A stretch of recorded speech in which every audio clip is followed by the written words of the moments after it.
Here in the United States, we're often brought up and told we don't have propaganda, that we have a hard-charging investigative press, we have this educated, skeptical, even cynical citizenry, and that if there were powerful interests trying to manage and manipulate public opinion, they would be exposed. The reality actually is just the opposite. Academics like Alex Carey and others who've spent their lifetimes looking at how propaganda works finds that it's actually in Western democracies and open societies where you need the most sophisticated sorts of propaganda. And since World War I, thanks to people like Ivy Lee and Eddie Bernays, propaganda has become a business, this business of public relations. Or as one of the firms that has often represented dictators, the Burson-Marsteller firm puts it, their business is perception management, to manage public perception, public policy on behalf of their clients, whoever they might be.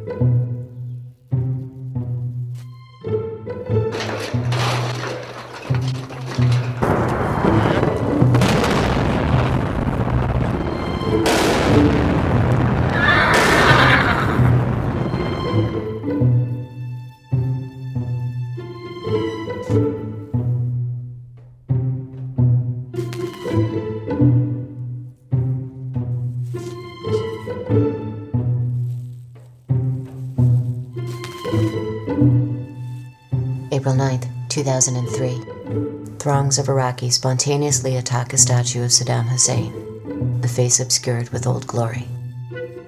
Later, the stars and stripes are replaced with red, white, and black, symbolizing the transference of power from the liberators to the liberated.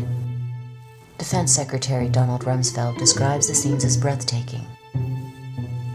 For the British Army, they are historic. BBC Radio calls them amazing, and they were, because the entire event was staged.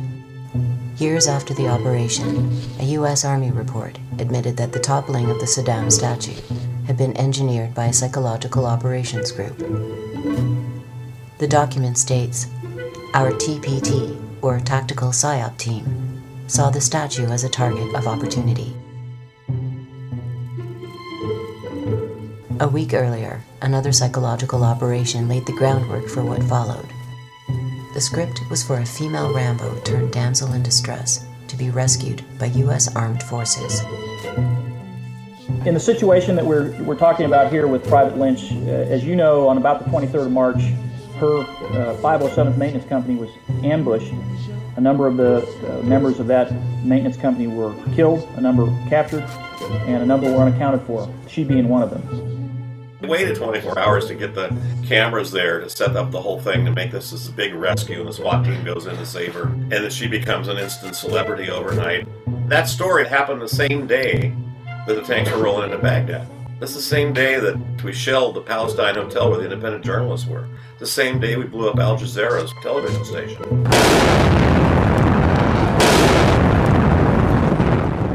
And killed one of their journalists. Well, what we're getting on the front pages of the papers and in the news is the rescue of Jessica Lynch. So that was a PR substitute story. Toppling of the Saddam statue, they got Shalabi's group. The Rennan group had actually formed them. The CIA had paid the Rennan group to form the Iraqi Congress as a counter group to Saddam Hussein, and they were based here in the U.S. Then they flew them over there and they shipped them into Iraq. They were the ones that were standing around the statue as, a tank was used to pull it over. The Rennan group had been around. He worked for George W.'s father. And he worked for Clinton, too. His firm, he used to be a public relations press guy for Carter. And he created a PR firm that specialized in war. The head of the Rendon Group, John Rendon, denies that he is a national security strategist or a military tactician.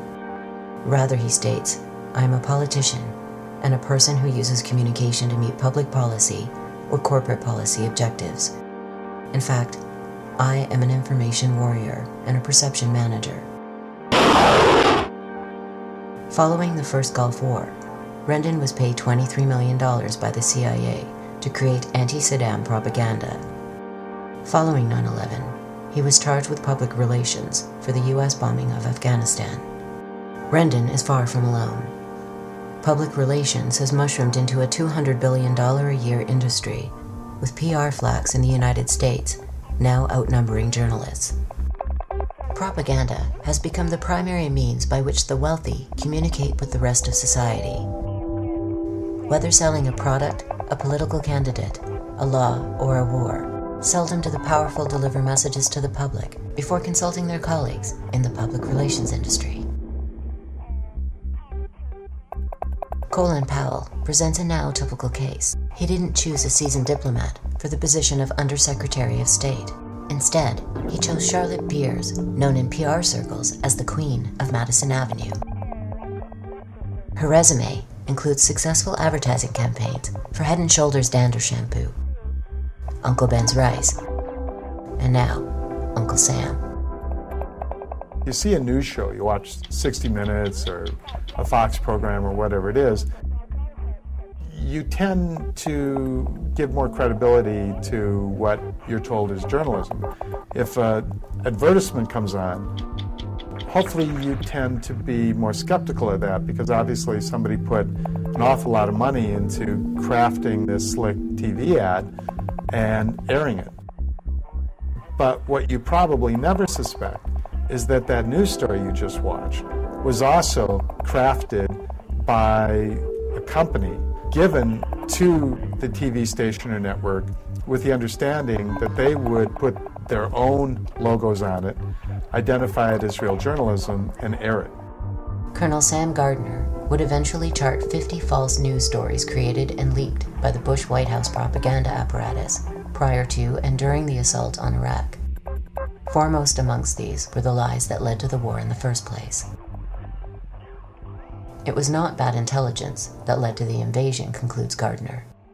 It was an orchestrated effort that began before the war and was meticulously planned to manipulate the public. In 2002, when the Bush administration was conducting its massive public relations campaign to sell the war, out of Donald Rumsfeld's office in the Pentagon, there was something now referred to as the Pentagon Pundits program, where literally scores of former high-ranking military generals and admirals and colonels were getting their talking points for their appearances on TV news shows directly from the Pentagon. They would literally go to the Pentagon, be on phone conferences with the Pentagon, travel with the Pentagon, and then go on TV as supposedly independent sources. Although most of them were actually being paid in the private sector because these are retired military officials by defense contractors, and many of them were actually registered lobbyists for military contractors. So there's a bit of a conflict of interest right away when your bread and butter is based on being able to sell armaments and bombs and missiles, and you're supposed to be just a patriotic ex-general giving an honest opinion of what's going on. And even though that's illegal, there's no way to really stop it. And the most powerful medium through which it occurred refuses to even report on the scandal. You've got just a massive problem. And that's